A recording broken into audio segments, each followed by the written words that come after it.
The glittering chandeliers of Beaumont Manor cast a cold, indifferent light on Althea as she meticulously polished a silver candelabrum, her reflection a fleeting shadow in its gleaming surface.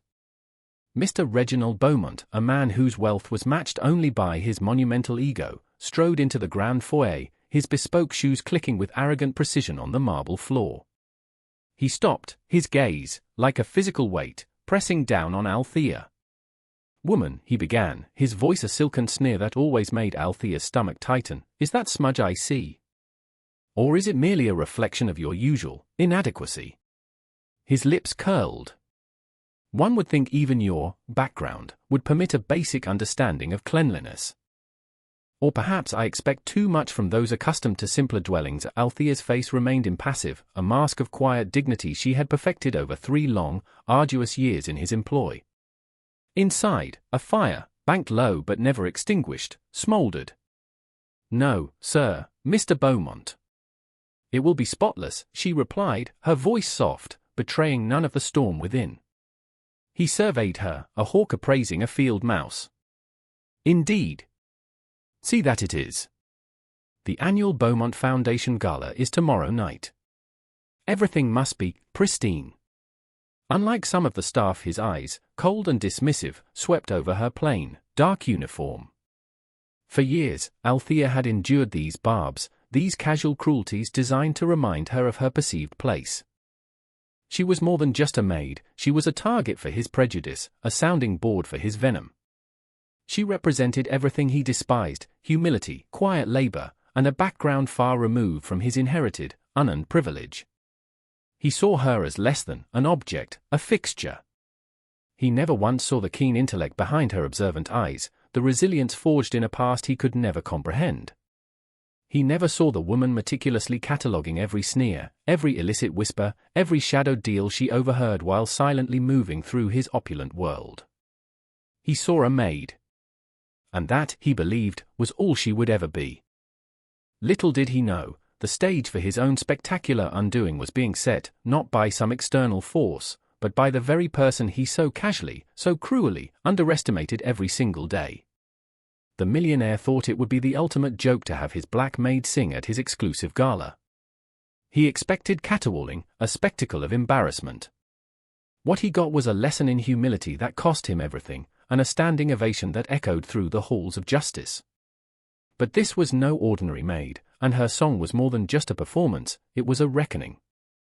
If you're enjoying this story of impending justice, imagine the shock that awaited him, and prepare yourself for a truth that will unravel everything he holds dear. The following evening, the Beaumont Manor buzzed with an artificial energy, a swarm of the city's elite, draped in jewels and designer fabrics, their laughter brittle and their smiles often insincere. Reginald Beaumont, resplendent in a tailored tuxedo, was in his element, holding court amongst a gaggle of fawning sycophants. His voice, amplified by champagne and self-importance, boomed across the ballroom. "My dear friends," he announced, a malicious glint in his eyes, "tonight, we have a rather unique treat. A special performance." A ripple of curious murmurs spread through the crowd.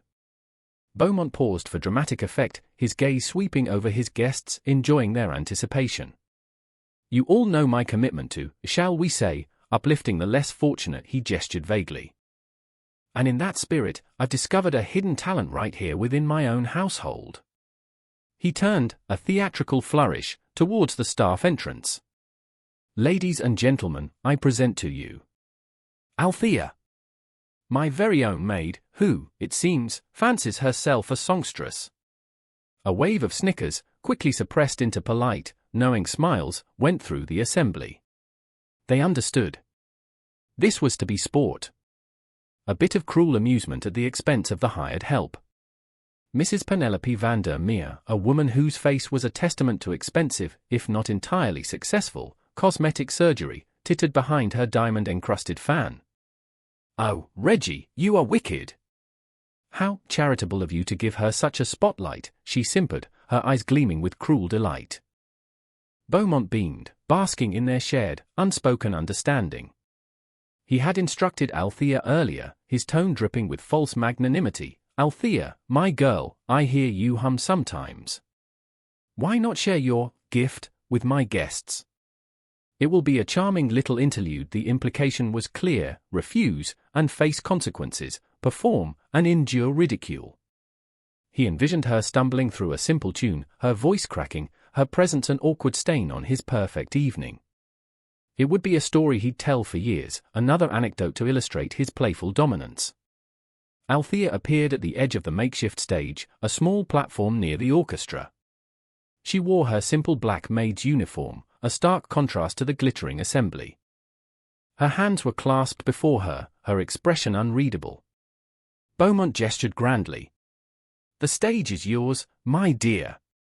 "Don't be shy," he boomed, his words laced with a condescension so thick it was almost palpable. The orchestra, looking uncomfortable, prepared to play a simple, patronizing melody he had pre-selected. The audience leaned forward, a collective smirk playing on their lips, ready for the promised humiliation. This was Beaumont's hubris in its purest form, a monument to his arrogance, built on the assumption of another's powerlessness. He was so sure of his script, so confident in his control, that the thought of any other outcome never even brushed his consciousness. He was about to give Althea a lesson, he thought. The universe, however, had a different lesson in mind, and Beaumont was its most unwilling student. The air crackled with anticipation, not for a song, but for a spectacle of human frailty, orchestrated by a man who saw people as pawns. Althea stepped forward, her small figure suddenly commanding an unspoken attention. The orchestra leader, a kind, older man named Mr. Dubois, who had always offered Althea a polite nod in the hallways, looked at her with a mixture of pity and apprehension. Beaumont, from his prominent table, gave a dismissive wave, a signal to begin the farce. But Althea raised a hand, a subtle, yet firm gesture. "If I may," she said, her voice quiet but carrying an unexpected resonance in the suddenly hushed ballroom, "I have my own accompaniment, and my own choice of song." Before Beaumont could sputter a protest, a distinguished, elderly woman, unseen until now, emerged from the wings and took her place at the grand piano. This was Dr. Eleanor Vance, a retired Juilliard professor, renowned in certain circles but unknown to Beaumont's gaudy crowd. A flicker of surprise, then irritation, crossed Beaumont's face. This was not part of his plan. The pianist began to play, not the trite ditty Beaumont had chosen, but the intricate, powerful opening chords of Nessun Dorma, an aria demanding extraordinary vocal power and emotional depth. A gasp rippled through the audience. This was no simple folk song. This was grand opera. Althea closed her eyes for a brief moment, not in fear, but in profound concentration. Then, she opened them, and looked, not at the stunned faces of the wealthy elite, but somewhere beyond them, to a place of inner strength. And then, she sang. What emerged from Althea was not the reedy, uncertain warble they had anticipated. It was a voice of pure gold, a voice of soaring power, a voice that filled every corner of the vast ballroom, vibrating through the crystal of the chandeliers, resonating in the very bones of those who listened. It was a voice of heartbreak and hope, of suffering and sublime triumph. The notes climbed, impossibly high, held with breathtaking control, then cascaded down with an emotional richness that silenced every whisper, every rustle of silk. Her Italian was flawless, her interpretation profound. She wasn't just singing, she was channeling centuries of operatic passion, infused with her own deeply personal pain and resilience. Visual CUE, slow-motion shot of Althea hitting a climactic high note, her face serene, eyes closed, a single tear tracing a path down her cheek. Close-ups on the utterly stunned, slack-jawed faces of Beaumont's guests. Mrs. Van der Meer's fan clatters to the floor, forgotten, Beaumont's smug expression had frozen, then shattered, replaced by a look of utter, incredulous disbelief. His jaw literally dropped.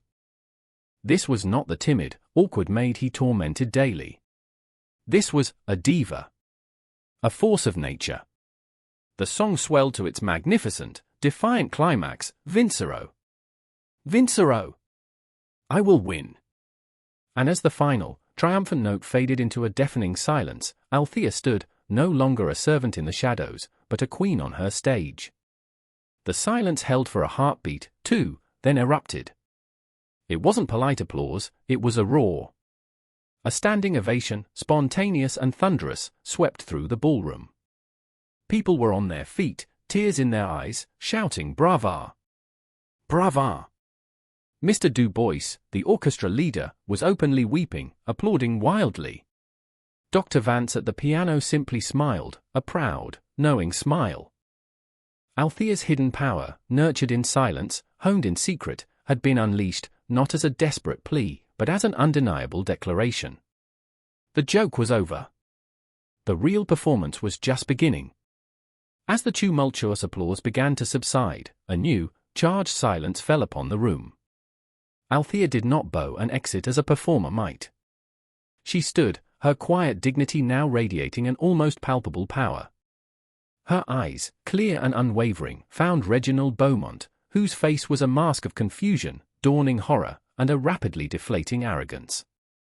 "Mr. Beaumont," Althea began, her voice, no longer soft, but firm and resonant, amplified by a microphone that seemed to appear as if by magic, provided by Dr. Vance's discreet associate. "You invited me here tonight for a joke. You expected me to fail, to amuse your guests with my presumed incompetence. For 3 years, you have treated me not as an employee, but as an object of your contempt, a target for your petty cruelties, simply because of the uniform I wore and the color of my skin." A murmur of discomfort swept through the crowd. This was no longer entertainment, this was an indictment. "You assumed I was uneducated, untalented, and insignificant," Althea continued, her gaze sweeping over the now deeply uneasy faces of Beaumont's friends. "You saw a maid. But you never truly saw me." She paused, letting her words sink in. "My name is Althea Washington. And before circumstances forced me into your service, I was Althea Sinclair, a soprano training for the world stage, until my family's legacy was systematically dismantled and stolen by a man whose greed knew no bounds." Her eyes locked onto Beaumont again. "A man named Arthur Beaumont. Your father," gasps. Shocked whispers. Reginald Beaumont turned a ghastly shade of pale. "Lies! This is outrageous. Slander," he spluttered, rising unsteadily. "Proof, Mr. Beaumont? You always demand proof, don't you?" Althea's voice was calm, yet it cut through his bluster like a shard of ice. "For 3 years, while polishing your silver and scrubbing your floors, I have been more than just your maid. I have been an observer, a listener, and a gatherer of evidence." Dr. Vance discreetly handed Althea a sleek tablet. With a tap, the large screen behind the stage, intended for Beaumont's self-congratulatory slideshow, flickered to life. Visual CUE, the screen display scanned documents, damning financial records, offshore account statements with Beaumont's name, incriminating emails, recordings of hushed, illegal conversations Beaumont had in his study, believing himself to be alone. "While you were so busy looking down on me, Mr. Beaumont, you never noticed me looking into you. Into the web of fraud, tax evasion, and embezzlement that continued your father's corrupt legacy and funded this lavish lifestyle." Each word was a hammer blow. The screen showed clear evidence of Beaumont siphoning funds from his own charitable foundation, the very foundation this gala was supposedly supporting. It showed shell corporations, illegal stock trades, and meticulously documented instances of bribery. "The authorities were alerted hours ago, Mr. Beaumont," Althea stated, her voice devoid of triumph, filled only with a grim sense of justice. "They have been patiently waiting outside. I believe they have a warrant for your arrest." As if on cue, the grand ballroom doors swung open, revealing several stern-faced individuals in dark suits, unmistakably law enforcement. The public unraveling was complete. It was swift, brutal, and utterly undeniable. The evidence wasn't just compelling, it was irrefutable, gathered with the patience of someone who had lost everything and was determined to reclaim not just her own future, but the truth. Reginald Beaumont stood frozen, his face a grotesque tableau of disbelief morphing into pure, unadulterated terror. The blood drained from his features, leaving him ashen, his expensive tuxedo suddenly looking like a costume on a disgraced mannequin. "No, no, this is a mistake. A trick," he stammered, his voice a pathetic squeak, a far cry from the booming arrogance of moments before. His eyes darted wildly around the room, seeking an ally, a friendly face, but found only a sea of shocked, horrified, or overtly judgmental stares. His sycophants, those who had eagerly lapped up his condescension and snickered at his cruel jests, now recoiled as if he were diseased. Mrs. van der Meer, who had been so amused by the prospect of Althea's humiliation, now looked as though she had swallowed something exceedingly foul, her gaze fixed on the incriminating documents displayed on the screen, perhaps wondering about her own husband's dealings with this suddenly toxic pariah. Visual CUE, close up on Beaumont's trembling hands, his champagne flute slipping from his grasp and shattering on the marble floor, the sound unnaturally loud in the stunned silence. The officers moved forward with quiet efficiency, their expressions grim. "Reginald Beaumont," one of them stated, his voice calm but firm, "you are under arrest for multiple counts of fraud, embezzlement, and money laundering.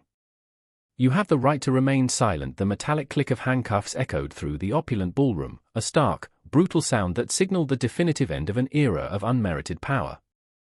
Beaumont, once the master of this domain, was now a prisoner in his own palace of deceit. He offered no resistance, his body slumping as if his very bones had dissolved. The fight had gone out of him, replaced by a dawning, crushing comprehension of his utter ruin. His empire, built on lies and theft, had crumbled in a matter of minutes, brought down by the very person he had considered less than dust beneath his feet. The irony was a bitter poison he was forced to swallow. His attempt to humiliate Althea had been the catalyst for his own spectacular, public disgrace. The Gala, intended to showcase his wealth and influence, became the stage for his ignominious downfall. As he was escorted out, a broken man stripped of his pride and his freedom, a palpable wave of relief mixed with stunned silence washed over the remaining guests. The quiet dignity Althea had maintained for years now seemed to fill the room, a powerful counterpoint to the ugly chaos of Beaumont's shattered world.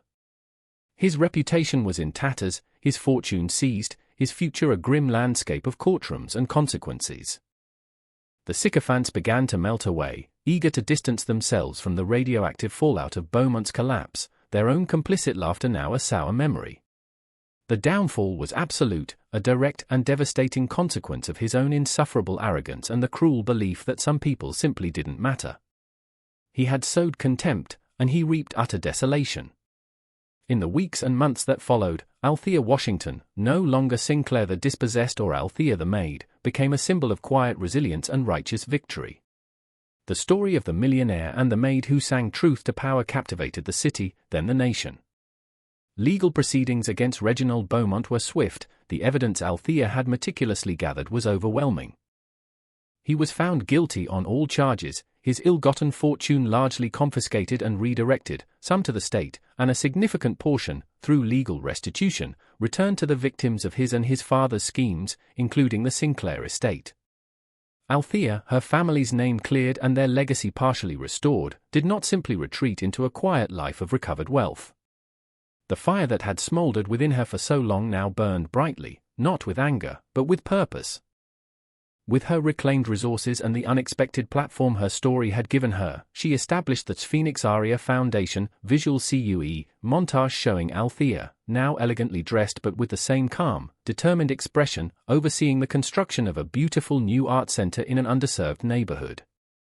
She is shown mentoring young, diverse singers, shaking hands with community leaders, her presence radiating quiet authority and grace. The foundation was dedicated to providing scholarships and opportunities for aspiring artists from marginalized and underestimated backgrounds, those who, like her, possessed extraordinary talent but lacked the means or the connections to nurture it. She understood intimately how prejudice and circumstance could try to silence a song before it was ever sung. Her own operatic career, once a deferred dream, found new life. Invitations poured in from concert halls around the world, but she chose her performances carefully, often using them as fundraisers for her foundation. Her voice, already magnificent, now carried an added depth, a gravitas born of experience and triumph over adversity. She never sang Nessun Dorma without a profound sense of the journey it represented. It was more than an aria, it was her anthem. The Beaumont Manor, once a symbol of arrogant excess, was sold, its contents auctioned off. The proceeds, tainted as they were channeled into charitable causes, a final, ironic act of philanthropy orchestrated by the wheels of justice rather than the heart of its former owner. Althea never sought revenge, she sought justice, and with it, restoration and the chance to build something beautiful from the ashes of deceit. Her victory was not just personal, it became a beacon, a testament to the fact that true power lies not in hoarded wealth or inflated ego, but in integrity, talent, and the courage to speak truth even when the world tries to silence you. She had reclaimed her rightful place, not by tearing down, but by building up, transforming her pain into a legacy of hope and empowerment for countless others.